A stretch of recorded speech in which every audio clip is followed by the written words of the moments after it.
This video, I'm going to show you how to install websafe fonts.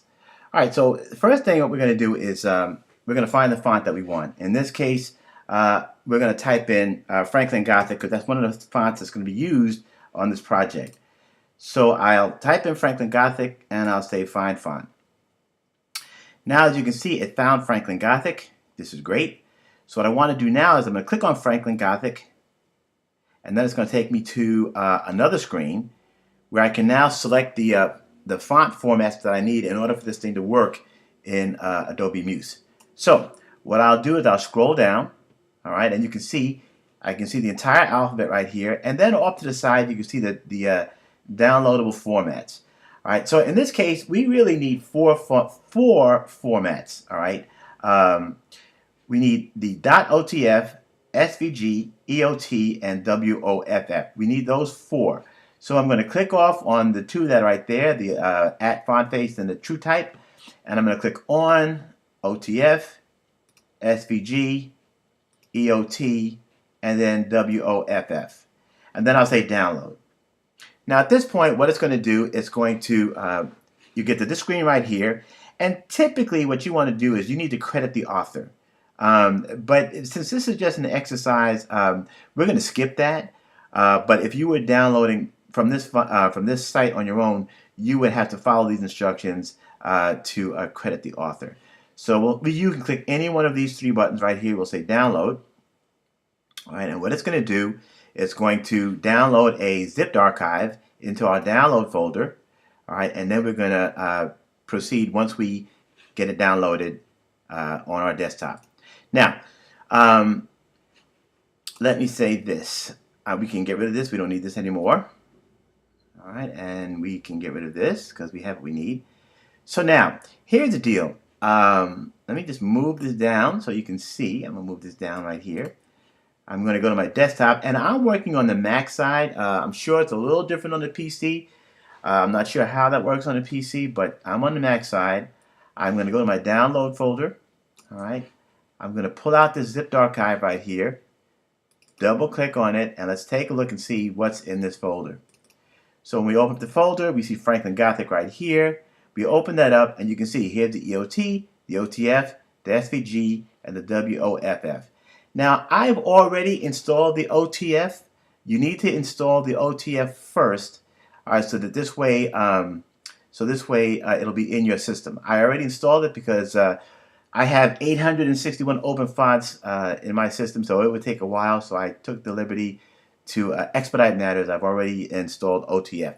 So let's see how the rest of this thing works. All right, so now we're here. All right, I'm going to highlight my name right here. I'm going to go to type, and then I'm going to type in the font that I want. Of course, by default, it comes up Arial. I'll type in Franklin Gothic. All right. And as you can see, there it is right there. I click on it. Now, what's going to happen is, if you notice at this point, Franklin Gothic is there, but you can see when it's exported, it's going to be an image. And that's not what we want. We want it live. So now that we've done this, what we're going to do is we're going to go over here. We're going to go to the type dialog box, if you will. And then we're going to scroll up to where it says Add Web Fonts. Or add fonts. I'll put it that way, add fonts. So we go all the way to the top, add fonts, all the way up. All right. So what we want to do is tap on add web fonts. And of course, we're going to get to this dialog box. We're going to say get started. All right. And then we're going to say add fonts. Now remember, you've already put in, or I've already put in the OTF.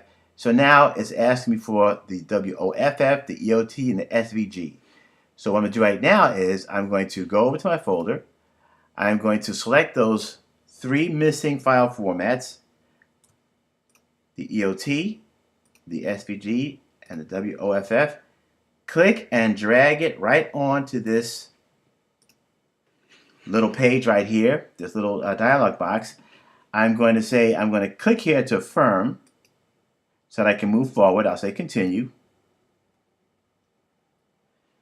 All right, and then now you can see it's there. All right, I'll say OK. And you can see one font family was added to the web fonts menu. We'll say OK. Now what I'm going to do is I'm going to come back here to the word that I typed in there that is in Franklin Gothic, but I want to make sure that it's going to be the web-safe version.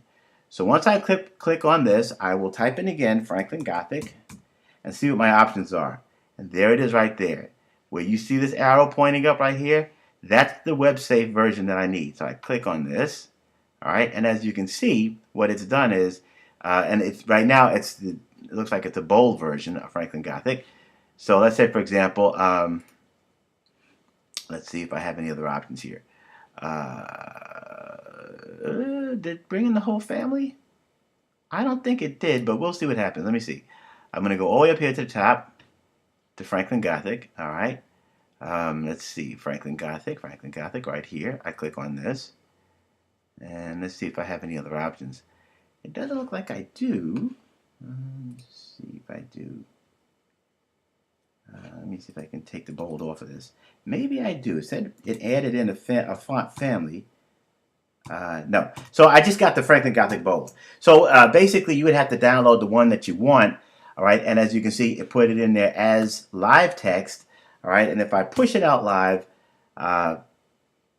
you'll see that it is live text. So basically that's how you add web-safe fonts into Muse by using the Add Web Font option, and then of course you would use the self-hosting tab. All right, so that's it.